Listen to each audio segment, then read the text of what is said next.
Hello students. 11th class commerce की जो business studies आपकी सब्जेक्ट है उसके अंदर हमारा जो लास्ट टॉपिक का डिस्कस कर रहे हैं उसका नाम है बिजनेस फाइनेंस। और इसमें मैं आपको 3-4 टाइप के जो फाइनेंस सोर्स हैं उनके बारे में पढ़ा चुका हूं, जिसमें हमने retained earning, trade credit, commercial paper ऐसे कुछ सोर्स के बारे में पढ़ा था। Now we are discussing about source number 4, issue of shares.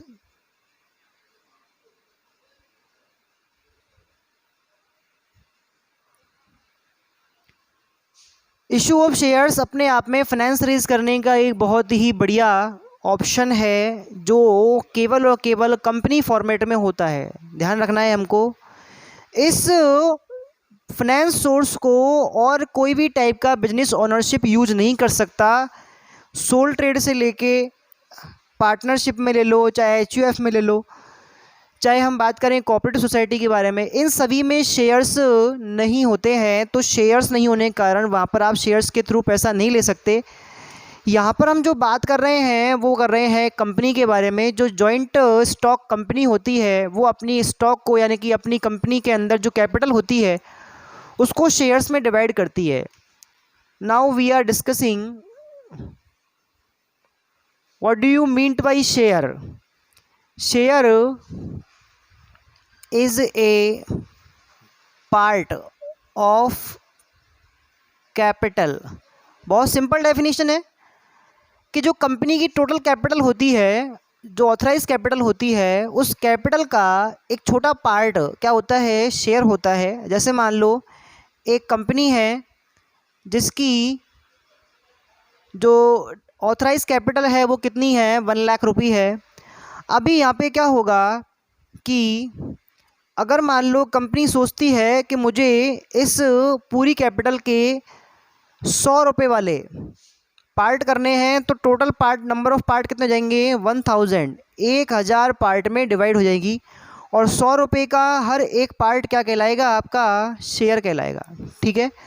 तो कंपनी क्या करती है, इन शेयर्स को इशू करके क्या करती है, फाइनेंस रेज करती है।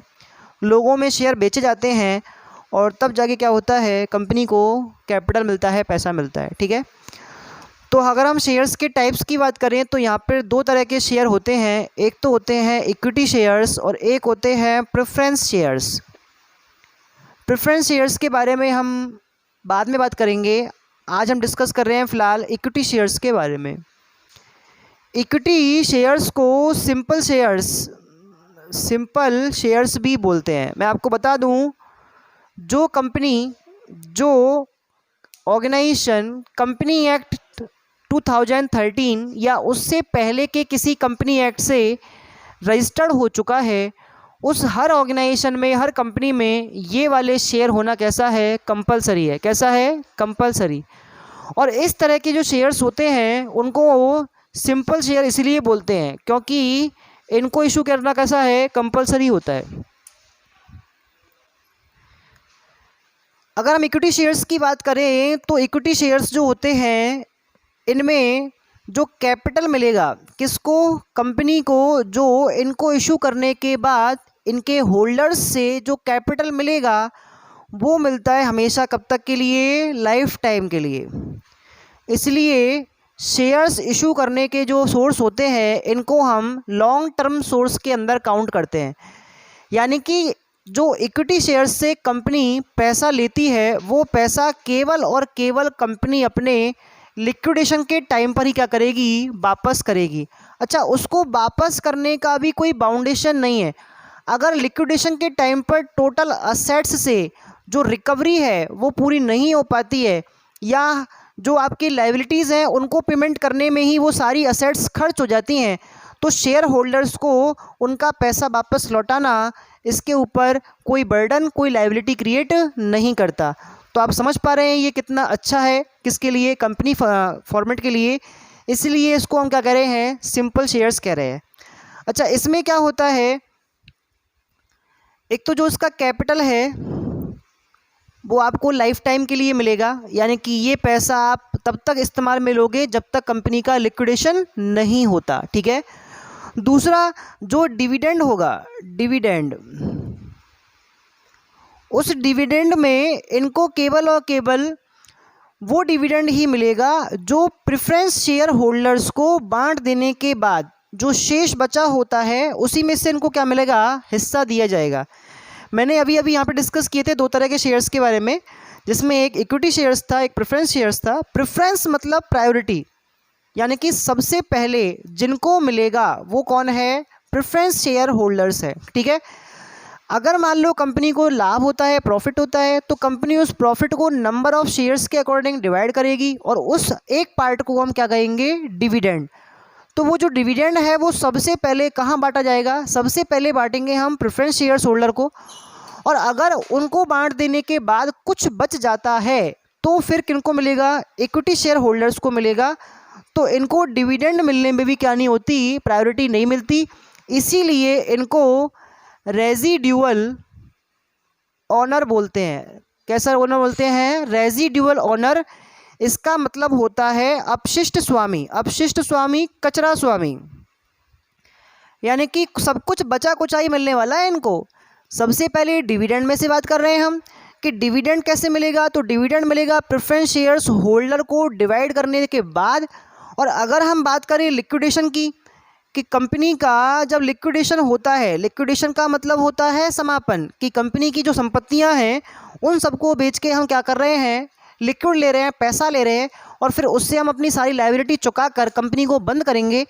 तो उस टाइम पर जो कंपनी बंद होने के टाइम पे इन सारे शेयर होल्डर्स को इनका पैसा वापस देगी, तो वापस देने में भी प्रेफरेंस शेयर होल्डर को पहले मिलेगा। इनको जो कैपिटल रिटर्न है, कैपिटल रिटर्न, वो भी बाद में ही मिलता है। इसीलिए इनका नाम क्या है, अपशिष्ट स्वामी, रेजिडुअल ऑनर है। ठीक है, लेकिन जैसा कि हम जानते हैं कि एक बिजनेस ओनर क्या होता है, एक बिजनेस ओनर वो होता है जो बिजनेस से रिलेटेड क्या करता है, डिसीजंस लेता है, उसके मैनेजमेंट को कंट्रोल करता है। तो ध्यान रखना है, जो आपके इक्विटी शेयर होल्डर्स होते हैं उन इक्विटी शेयर होल्डर्स को वो सारी अथॉरिटीज़ होती हैं जो एक एक्चुअल ओनर को होती है। यानी कि अगर अपन बात करें कंपनी के मैनेजमेंट में पार्टिसिपेशन की, तो मैनेजमेंट में पार्टिसिपेशन किसको मिलेगा, इक्विटी शेयर होल्डर्स को मिलेगा। प्रेफरेंस शेयर होल्डर्स को ना तो मीटिंग में पार्टिसिपेशन का कोई अथॉरिटी है और ना ही उनको वोटिंग का कोई अथॉरिटी है। यानी कि कल को मान लो कोई कमेटी चुनी जाती है, किसी हम प्रपोजल पर अपना वोट दे रहे हैं, अपना ओपिनियन दे रहे हैं, तो इस चीज़ में कहीं भी प्रेफरेंस शेयर होल्डर्स को कोई अथॉरिटी नहीं मिलेगी। ये सारी की सारी अथॉरिटी किसके पास है, ये है इक्विटी शेयर होल्डर्स के पास। ठीक है, तो ये आपको सिंपली समझ में आया है। अगर हम बात करें कि equity share holder equity shares को इशू करने से कंपनी को या शेयर होल्डर्स को कौन कौन से प्रॉफिट्स हैं, कौन कौन से एडवांटेज हैं, तो first of all number first हम बात कर रहे हैं कि अगर मान लो हम इक्विटी शेयर्स को इशू करते हैं तो कंपनी के पास ऐसा पैसा आ जाएगा जो कंपनी को कभी भी नहीं लौटाना। क्योंकि मैंने अभी आपको बताया था कि इससे आपको कैसा पैसा मिलेगा, लाइफ टाइम कैपिटल मिलेगी। ये पैसा केवल और केवल कब लौटाना है, कंपनी के समापन पर। अब क्वेश्चन आता है कि सर क्या फिर जो व्यक्ति कंपनी के शेयर खरीद लेगा वो उन शेयर्स को बीच में बेच नहीं सकता? तो आंसर है क्यों नहीं बेच सकता। भाई मान लो एक कंपनी है, कंपनी का नाम है एवीसी लिमिटेड, ये एक पब्लिक कंपनी है, ठीक है। और इस कंपनी ने अपने 100 रुपये वाले 5 शेयर किसको बेच दिए, राम को बेच दिए, ठीक है। अब इन शेयर्स की जो वैल्यू है उसमें कंटिन्यू क्या चल रहा है, अप एंड डाउन चल रहा है। यहाँ पर आपको प्रॉफिट भी दिख रहा है, कभी कभी वो लॉस में भी जा रहा है। इस कंडीशन में राम जो है वो थोड़ा परेशान हो गया है, वो चाहता है कि मैं ये पैसा कहीं से इसमें से शेयर्स में से वापस निकालूं। तो अब ये वापस इन शेयर्स को एवीसी कंपनी को नहीं बेचेगा, बल्कि ये बेचेगा दूसरे बंदे को, और उसका नाम क्या है, श्याम, ठीक है। तो क्या करेगा, सपोज दैट इसका जो शेयर है वो 90 रुपीज़ का रह गया, तो शेयर्स कितने हैं, 5, तो इसने क्या किए, 450 किससे ले लिए, श्याम से ले लिए, और राम जो है वो हो गया बिल्कुल फ्री। अब इसका कंपनी से कोई वास्ता नहीं है। अब जो एवीसी कंपनी के पास जो 500 रुपये थे उस पर किसका अधिकार हो गया, श्याम का। और ये इस तरह के ट्रांसफ़र कंटिन्यू चलते रहेंगे। लिक्विडेशन के टाइम पर जो उस समय ओनर होगा उसको क्या की जाएगा, कैपिटल रिटर्न की जाएगी। तो कंपनी में जब एक बार पैसा लग जाता है तो वो कंपनी वापस नहीं करती, ध्यान रखना है। वो तो केवल और केवल कब किया जाएगा, लिक्विडेशन के टाइम पर, ठीक है।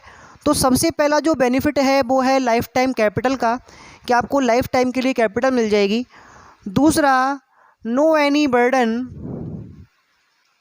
Burden of dividend. यस, अगर मान लो प्रेफरेंस शेयर्स होल्डर्स को डिविडेंड बांटने के बाद आपके पास डिविडेंड नहीं बचा, तो ऐसा नहीं है कि भाई ये इन्वेस्टर हैं इनको देना ही पड़ेगा, कंपलसरी है, सॉरी, ऐसा नहीं है। यहाँ पर आपको डिविडेंड पेमेंट करने का कोई बर्डन नहीं है, आप उनको नहीं देंगे तब भी काम चल जाएगा, ऐसा है कंपनी अकाउंट्स के, कंपनी के अंदर जो रूल्स हैं उनमें। नंबर 3, ऐसा ही बर्डन हमारे no any burden of capital return on the liquidation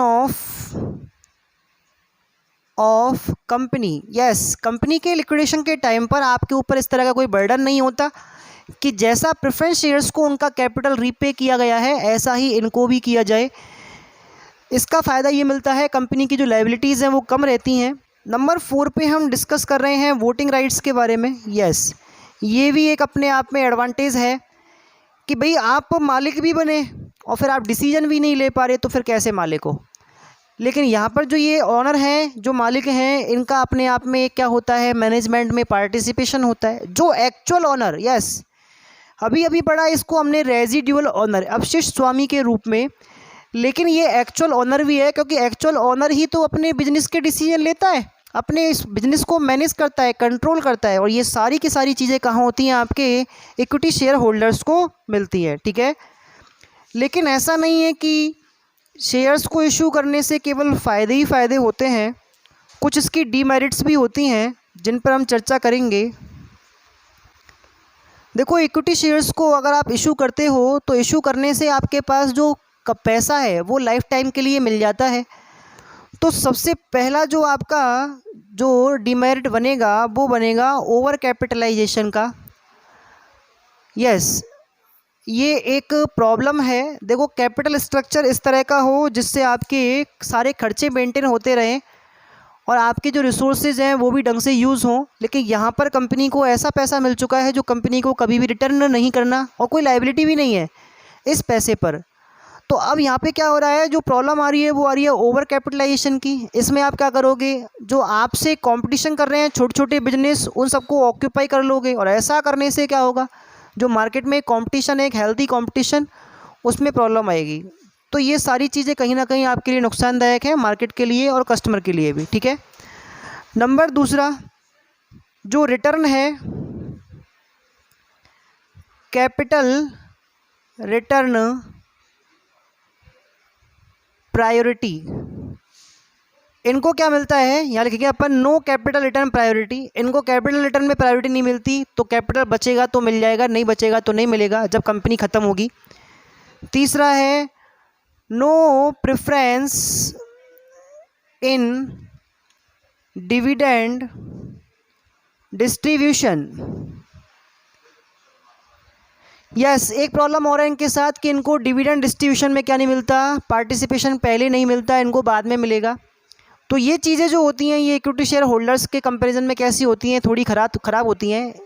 इसलिए जो इन्वेस्टर ऐसा सोचते हैं कि भाई हमें एक फ़िक्स पैसा लगाना है और हम चाहते हैं कि कंपनी हमें एक फ़िक्स रिटर्न भी दे, एक फ़िक्स डिविडेंड भी दे, तो वो क्या करते हैं, इक्विटी शेयर्स में क्या नहीं करते, इंटरेस्ट नहीं लेते। वो सीधा किन शेयर्स को परचेज़ करते हैं, वो सीधा परचेज़ करते हैं किनको, प्रेफरेंस शेयर्स को, ठीक है। तो आज की क्लास में केवल इतना ही। नेक्स्ट क्लास में हम डिस्कस करेंगे प्रेफरेंस शेयर्स के बारे में। Thank you.